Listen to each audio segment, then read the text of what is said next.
Welcome back guys, स्वागत है तुम्हारा हमारे डे 7 में। और आज हम फिर से अपना मेडल क्रिएशन करने वाले हैं। पिछली वाली वीडियो में हमने एक मेडल बनाना शुरू कर दिया था जो कि विचर का मेडल है। अगर तुमने नहीं देखा तो जाकर पहले वो वीडियो देखो, और अगर तुम चैनल पर नए हो तो मेरे हिसाब से तो तुम पहली वीडियो से शुरू करोगे तो ही ज़्यादा अच्छा है, क्योंकि तुम्हें सारे जो टूल हैं वो अच्छे से समझ में आएंगे। और मैं टूल को रिपीट तो नहीं करने वाला, मैं तुम्हें सारे टूल एक एक कर बताऊँगा, लेकिन मैं कोई टूल को रिपीट नहीं करूँगा। तो पहले जाकर उन वीडियो को देख लो अगर नहीं देखा है तो मैंने जो पिछली वीडियो में प्लेन ऐड किया था उसके एडिट मोड के अंदर हम आ चुके हैं। और अब इसके ऊपर जो मैं डिज़ाइन करने वाला हूँ वो मैं तुम्हें थोड़ा बहुत दिखाऊंगा, जिससे कि तुम्हें एक रफ़ आइडिया मिल जाएगा और जो इसके ऊपर हमें जो चीज़ें करनी है। मैं ई प्रेस एक बार तो चलो ई प्रेस कर ही दी है तो मैं इसे एक्सट्रूड कर ही लेता हूँ। और अब मैं एन प्रेस करूँगा, एन प्रेस करूँगा और जो अपना शॉर्टकट है वो मैं ऑन कर देता हूँ, ताकि तुम्हें सारी जो की मैं दबा रहा हूँ वो तुम्हें यहाँ दिखाई दे कॉर्नर में। तो अब शुरू करते हैं। हमने जो वर्टिसेस हैं उन्हें एक एक वर्टिसेस को भी तुम सेलेक्ट कर सकते हो इसे इसका डिज़ाइन देने के लिए। सॉरी, मैंने ई प्रेस कर दिया, कंट्रोल जेड करूँगा और जी प्रेस करूँगा। जी प्रेस करने के बाद मैं इन वर्टिसेस को मूव कर सकता हूँ और हम एक रफ़ जो डिज़ाइन है वो इसके ऊपर मॉडल करेंगे, ताकि हमें जो एक बड़ा जो आइडिया है, हमारा रफ़ आइडिया, वो हमें मिल जाए। हमें ई से एक्सट्रूड करना है और जो हमारा रफ़ आइडिया है वो अगर हमें मिल गया तो एकदम एग्जैक्ट करने की ज़रूरत बिल्कुल भी नहीं है। हम इसके अंदर एग्जैक्ट नहीं करने वाले, क्योंकि बाद में हम जब इसके अंदर स्कल्पटिंग करेंगे तो स्कल्पटिंग के द्वारा जो हमें इसकी जो वैल्यू चाहिए, जितने हर एक चीज़ को परफेक्ट करना है वो हम बाद में कर लेंगे, लेकिन एक बार हमें इसे रफ़ तरीके से इसे डिज़ाइन करना है। तो ई प्रेस करना है और एक्सट्रूड करना है, और बाद में तुम इन्हें स्केल डाउन भी कर सकते हो, छोटा कर लो। एक एक वर्टिसेस को अगर सही तरीके से नहीं आ रहा है तो एक एक वर्टिसेस को तुम अलग कर सकते हो। और वापस से मैं इसे एक्सट्रूड करूँगा।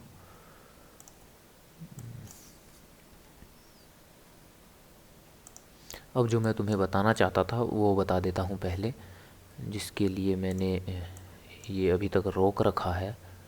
तो जो मुझे बताना है वो ये है कि ये तो मैंने इतना तो एक्सट्रूड कर लिया और ऐसे तुम भी कर लोगे, लेकिन दिक्कत एक है कि जो इसके जो ये कान है और जो इसकी आँख है वो थोड़े डीप हैं, वो उभरे हुए नहीं हैं ऊपर की तरफ, वो थोड़े डीप हैं। जैसे कि इसकी जो हमारे भेड़िए या ड्रैगन की जो चिन्ह है उसके पास थोड़ा सा ऐसे डीप गड्ढा सा है, और उसे हमें बनाने के लिए इसके अंदर एक एक्सट्रूजन को और अप्लाई करना होगा। और वही मैं तुम्हें बताने वाला था। मैं तुम्हें इसका जो कान है इसके ऊपर वो कर कर दिखाऊंगा। और पिछली वाली वीडियो के अंदर जो मैंने तुम्हें नाइफ टूल बताया था अब वो हमारे काम आने वाला है।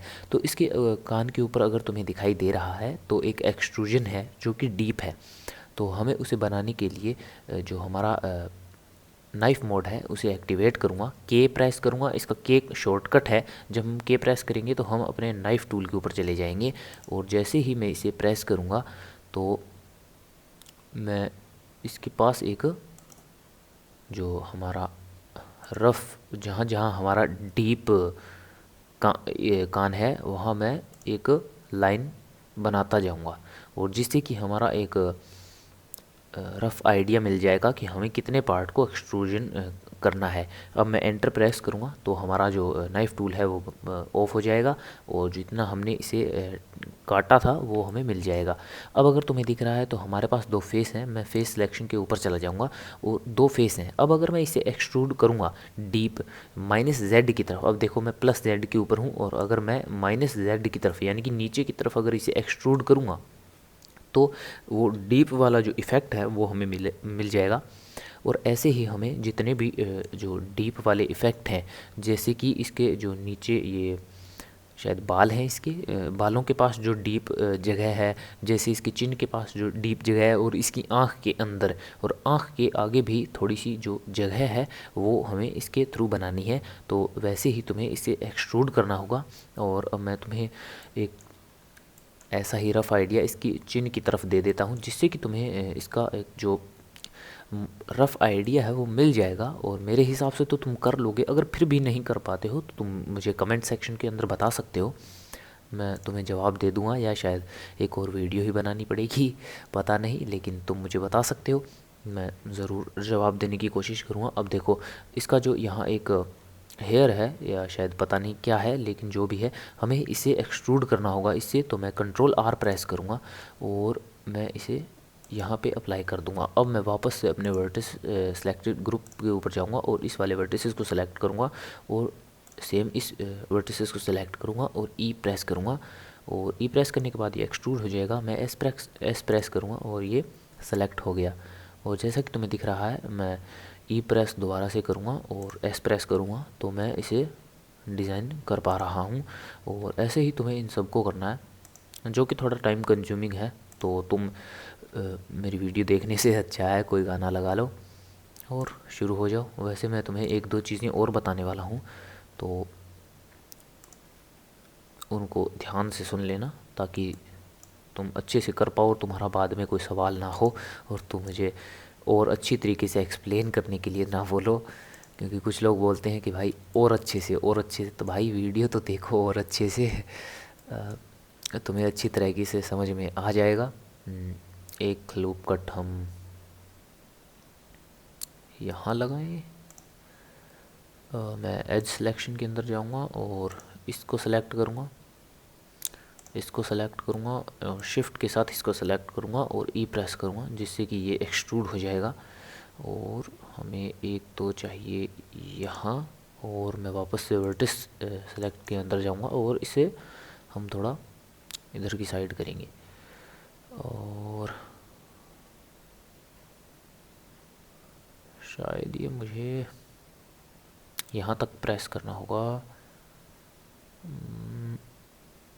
हाँ बिल्कुल सही है। और अब मैं वापस से एज सिलेक्शन के ऊपर जाऊँगा, इन दोनों एज को सिलेक्ट करूँगा और एम प्रेस करूँगा और मर्ज एट सेंटर कर दूँगा, जो कि मैंने तुम्हें पिछली वाली वीडियो में बता रखा है कि इसका क्या काम है। और ये मैंने गड़बड़ कर दी, अगर तुम्हें दिख रहा है तो मैं वापस से कंट्रोल जेड प्रेस करूँगा और मुझे इन दोनों को मर्ज नहीं करना है, मर्ज मैंने गलत कर दिया, मुझे फिल करना है। तो मैं एफ़ प्रेस करूँगा और इससे फिल हो जाएगा। तो तुम भी गलती करो, मतलब गलती मत करो, कंट्रोल जेड दबाओ और उन गलतियों को छुपा दो। ई प्रेस करो और अब हमें इसकी जो चिन्ह है उसे डिज़ाइन करना है। तो मैं वापस से वर्टेक्स सेलेक्ट मोड में चला जाऊँगा और एस प्रेस करूँगा इसे छोटा करने के लिए और ई प्रेस करूँगा वापस से इसे बड़ा करने के लिए, एस प्रेस करूँगा इसे थोड़ा और बड़ा करने के लिए और मैं इस वाले वर्टिसेस को सेलेक्ट करूँगा और मैं इसे थोड़ा आगे की तरफ लेकर आ जाऊँगा। यहाँ तक ठीक से हमारा काम बन रहा है। मैं इसे भी थोड़ा ऊपर की तरफ कर देता हूँ और वापस से मैं इन दोनों को सेलेक्ट करूँगा, ई प्रेस करूँगा और यहाँ हमारा इसका काम बन रहा है, जी प्रेस करूँगा और ये बात बनी हमारी। मैं ई प्रेस करूँगा दोबारा से और यहाँ नहीं, मैंने इसे एक अकेले को सेलेक्ट कर लिया, मुझे इन दोनों को साथ में सेलेक्ट करना है और ई प्रेस करूँगा और हमारी बात बन गई। जी प्रेस करूँगा इसे थोड़ा इस साइड लाने के लिए और इसे सेलेक्ट कर मैं दोबारा से जी प्रेस करूँगा और ये इस साइड दोबारा से इन दोनों को सेलेक्ट करेंगे और वापस से मैं ई प्रेस करूँगा और इन दोनों को मैं इस साइड लेकर आ जाऊँगा। और अब अगर तुम्हें दिख रहा है तो इसकी जो चिन्ह है इसके बीच में एक गड्ढा है और उसे भरने के लिए मैं वापस से के प्रेस करूँगा और हमारे पास नाइफ़ टूल आ जाएगा और इसकी जो बॉर्डर है उसके ऊपर तुम्हें कट लगाना है जिससे कि बाद में हम इसे एक्सट्रूड कर पाएँ। तो जैसा कि तुम्हें दिख रहा है, ये मैंने गलत लगा दिया, कंट्रोल में जेड करूँगा और यहाँ और एक यहाँ और एक यहाँ, मैं एंटर प्रेस करूँगा और हमारा जो एक्सट्रूजन है वो हमारे पास आ चुका है। बाद में हम इसे एक्सट्रूड करेंगे तो जो ये वाला पार्ट है इसे हम एक्सट्रूड कर पाएंगे।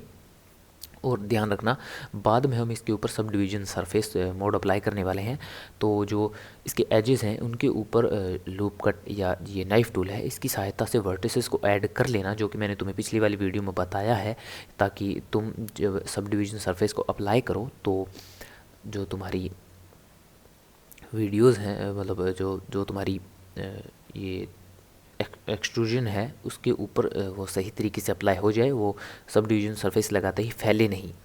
तो ध्यान से उसे अप्लाई कर लेना और मैं मिलता हूँ तुम्हें इस जो हमारा शेर भेड़िया कुछ भी कह लो इसे फिनिश करके। तो गाइस यार मैंने तो इसे एक्सट्रूड कर लिया है, सारे को मॉडल कर लिया है तो अब बारी है इसे थिक करने की, क्योंकि अभी ये पेपर की तरह बिल्कुल पतला है, यानी कि ओरिजिनल 3D शेप के अंदर ये आया नहीं है, हमें इसे लाना पड़ेगा। हम टैब दबाएंगे। और एक मैं और चीज़ बताना चाहूँगा कि ये जो भेड़िया है इसे मैंने सारा का सारा जो एक्सट्रूड है वो कर लिया है, लेकिन इसका जो ये एक और इसे इसका हेयर बोल लो या कुछ भी बोल लो, मैंने इसे अलग से एक्सट्रूड किया है क्योंकि ये इनके नीचे है और हमें इसे बाद में करना होगा। तो जैसे मैंने तुम्हें पिछली वाली वीडियो में बताया है कि पी से तुम सेपरेट सिलेक्शन करके इसे अलग से मॉडल कर सकते हो, तो वैसा कर लेना। मैं अभी के लिए टैब दबा रहा हूँ, 7 प्रेस करूँगा टॉप व्यू में जाने के लिए। और याद रखना कि तुम फेस सिलेक्शन मोड के अंदर हो और ए प्रेस करो। ए प्रेस करोगे तो जितने भी फेसेस हैं वो सारे के सारे सेलेक्ट हो जाएंगे और बारी है इन्हें एक्सट्रूड करने की, यानी कि थिक करने की। तो मैं प्रेस करूँगा ई प्रेस करूँगा तो ये अपने आप जेड डायरेक्शन के अंदर एक्सट्रूड होगा, जैसा कि तुम्हें ये नीली वाली लाइन दिख रही होगी, ये अपने आप हो गया। और अगर तुम्हारे कंप्यूटर में अपने आप ना हो तो तुम जेड प्रेस कर कर इस लाइन को ला सकते हो। अभी के लिए मैं लेफ़्ट क्लिक कर रहा हूँ और हमारा जो शेड है वो एक्सट्रूड हो गया है, पेपर की तरह थिन नहीं है, अब इसके अंदर थिकनेस आ चुकी है। मैं नीचे वाले जितने भी फेसेस हैं उन्हें डिलीट कर देता हूँ, एक्स प्रेस करूँगा और फेसेस के ऊपर क्लिक करूँगा तो ये नीचे के जितने भी फेसेस हैं वो सारे के सारे डिलीट हो जाएंगे, हमें उनकी ज़रूरत नहीं है। हमें ऊपर ऊपर से जो ये भेड़िया है वो चाहिए। ये है क्या यार, कमेंट में बताओ तो सही, ये ड्रैगन बना रहे हैं या भेड़िया बना रही है? मैं तो इसे भेड़िया ही बोल रहा हूँ क्योंकि ये ड्रैगन तो कहीं से भी लग नहीं रहा। और खैर हम आगे का प्रोसेस शुरू करते हैं। और जो भेड़िया तो मैंने इसे एक्सट्रूड कर लिया है, लेकिन इसका जो एक हेयर जो मैंने अलग से मॉडल किया था उसे नहीं किया, तो मैं ए प्रेस करूँगा एडिट मोड में जाकर और इसे भी इसके जितना ही एक्सट्रूड कर लेंगे। तो मैं ई प्रेस करूँगा और इसे देखते हुए मैं यहाँ तक इसे भी एक्सट्रूड कर लूँगा। अब बारी है टैब दबाने की और ये हमारा जो भेड़िया है इसे मैं सेलेक्ट करूँगा और मॉडिफाई टाइप के अंदर जाऊँगा। और मॉडिफाई टाइप के अंदर जाने के बाद मुझे इसके अंदर चाहिए सब डिवीज़न सरफेस, जैसा कि मैंने तुम्हें बताया है पिछली वाली वीडियो के अंदर ये मॉडिफायर क्या काम करता है, लेकिन इस बार हमें इसे काम लेना है। और मैं इसे 2 पे सेट कर दूंगा। हम जितना इसे बढ़ाएंगे उतना ये अच्छा होता जाएगा, क्योंकि इसके अंदर जो एक्सट्रूजन का लेवल है वो बढ़ रहा है। जैसा कि हम वर्टिसेस ऐड नहीं करते हैं, ये बिल्कुल वैसा ही करता है और ज़्यादा वर्टिसेस को ऐड करता है। लेकिन इसे बहुत ज़्यादा मत कर देना, क्योंकि ये तुम्हारे पीसी के ऊपर डिपेंड करता है। अगर तुम्हारा पीसी लो एंड है तो ये तुम्हारे पीसी के लिए बहुत ख़तरनाक है, पूरा पूरा हैंग कर देगा। तो इसे जितना कम हो उतना ही रखना। अगर तुम्हारा पीसी अच्छा है तो वो इसे झेल लेगा, फिर तुम कर सकते हो। लेकिन 2 से ज़्यादा करने का कोई मतलब है नहीं, तो 2 से ज़्यादा तो मेरे ख्याल से मत ही करना। खैर अभी के लिए मैंने 2 कर दिया है और मैं इसे एक बार अप्लाई नहीं करूँगा। मैं इन और जो चीज़ें हैं जैसे कि मेरा ये पिक्चर थी उसे मैंने हाइड कर दिया है, और जो प्लेन ये तो मैं हाइड नहीं करूँगा, और जो सिलेंडर है इसे भी मैं एक बार हाइड कर देता हूँ। और मैं सॉलिड मोड के अंदर जाता हूँ और अब मैं एक बार देख लेता हूँ। मेरे हिसाब से तो ये बिल्कुल सही है, अभी के लिए तो बिल्कुल सही है। हमारा जो भेड़िया है इसकी प्रॉपर शेप अभी के लिए तो आ गई है। और मैं इसे भी इसके अंदर भी सब डिवीज़न सरफेस को हम ऐड करेंगे तो ऊपर ही ऊपर आ गया है। अगर नहीं आए तो तुम इसे सर्च भी कर सकते हो। तो हमारा अगर तुम्हारे अंदर भी ऐसा आ रहा है तो तुम इसके अंदर जो या तो ये बढ़ा कर देख लो सब डिवीज़न, अगर अगर नहीं होता है तो फिर बाद में हमें वही करना पड़ेगा जो हम हमेशा करते हैं, जो कि हम एडिट मोड के अंदर जाते हैं और इसके अंदर कुछ लूप कट लगा देते हैं जिससे कि थोड़ा अच्छा लगे। और ये मैंने गलत लगा दिया, कोई नहीं, मैं कंट्रोल Z करूँगा और कंट्रोल R फिर से करूँगा और मैं नीचे वाला फेसेस भी सेलेक्ट कर दूँगा। तो अब तो मुझे ये सही लग रहा है। मैं इसका ये अप्लाई कर दूँगा और मैं हमारे वीडियो को सेलेक्ट करूँगा, मैं इसका भी ये अप्लाई कर दूँगा। मैं इसे सेलेक्ट करूँगा, मैं 7 प्रेस करूँगा और जो ये इसके नीचे था मैं इसे हाँ अब ठीक है, अब ये सही लग रहा है, इसके बिल्कुल ऊपर लग रहा है। और मैं इन सभी चीज़ों को ऑन कर देता हूँ। मैंने इसे भी ऑन कर दिया, ये भी ऑन हो गया। अभी के लिए सारी चीज़ें ऑन हैं। और मैं वापस से, हमारा भेड़िया थोड़ा नीचे है इससे, तो हमें इसे बराबर पोजीशन के अंदर लाना होगा। और लेकिन अभी के लिए हमारा काम चल रहा है, तो जो हमारी पिक्चर है उसकी अब हमें ज़रूरत नहीं है। अगर बाद में पड़ी तो बाद में देखेंगे, लेकिन अभी के लिए तो मुझे नहीं लग रहा। तो हम इसे डिलीट तो नहीं करेंगे, लेकिन हम इसे बंद कर देंगे क्योंकि अभी हमें इसकी ज़रूरत नहीं है। तो अब बारी है हमारे जो इस भेड़िए के बाहर का जो मेटल है, जो कॉइन जैसा है, उसे हम मॉडल करेंगे। और उसे मॉडल तो क्या ही करना है, खैर एक्सट्रूड करना है थोड़ा बहुत, वो मैं तुम्हें दिखा देता हूँ। हमारा जो कॉइन है हम उसे सेलेक्ट करेंगे। मैंने शायद उसे सेलेक्टेबल नहीं बना रखा था, तो मैं इसे ये जो कर्सर का निशान है मैं इसे अनचेक करूँगा और अब हम इसे सेलेक्ट कर पा रहे हैं। वापस से मैं टैब दबाकर एडिट मोड के अंदर जाऊँगा, मैं 7 प्रेस करूँगा और मैं आई टू इंसर्ट करूँगा इन फेसेस को।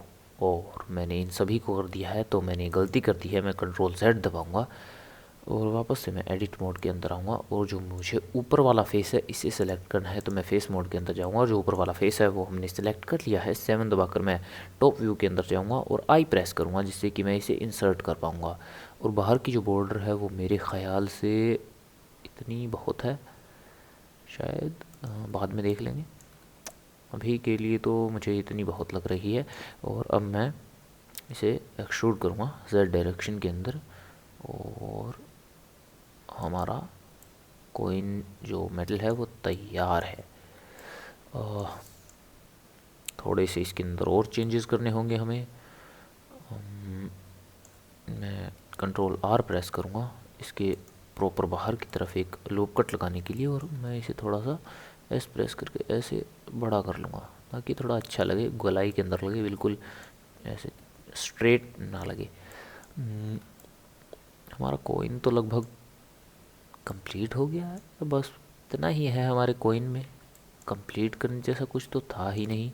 मैं R प्रेस करूँगा, कंट्रोल R, और मैं इनके जो कॉर्नर्स हैं इनके ऊपर मैं लूप कट लगा दूँगा ताकि इसके ऊपर अब जब हम सब डिवीज़न सरफेस लगाएं तो बाद में हमें वैसी दिक्कत ना आए। अभी तक तो तुम सब डिवीज़न सरफेस का मतलब समझ ही गए होगे और कंट्रोल R का भी प्रयोग समझ गए होगे। बहुत सारी चीज़ें हैं जो हमने इन 2 प्रोजेक्ट के अंदर बहुत अच्छी तरीके से कवर कर ली हैं। और आने वाले, ये प्रोजेक्ट तो नहीं है, इन्हें तुम ट्रेलर बोल सकते हो, प्रोजेक्ट तो भी आने वाले हैं और उनके लिए तो तुम तैयार रहो। कमेंट में बताओ यार कौन कौन तैयार है आने वाले प्रोजेक्ट को देखने के लिए और उन्हें बनाने के लिए।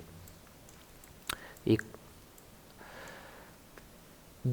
दिल बनाकर भेज दो कमेंट के अंदर, बस मुझे दिल मिल जाना चाहिए तुम्हारा।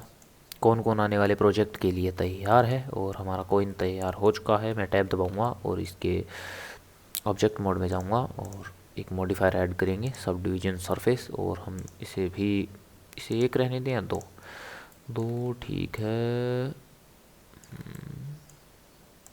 सॉलिड मोड के अंदर चलते हैं, सॉलिड मोड के अंदर हमें ज़्यादा अच्छे से दिखाई दे रहा है।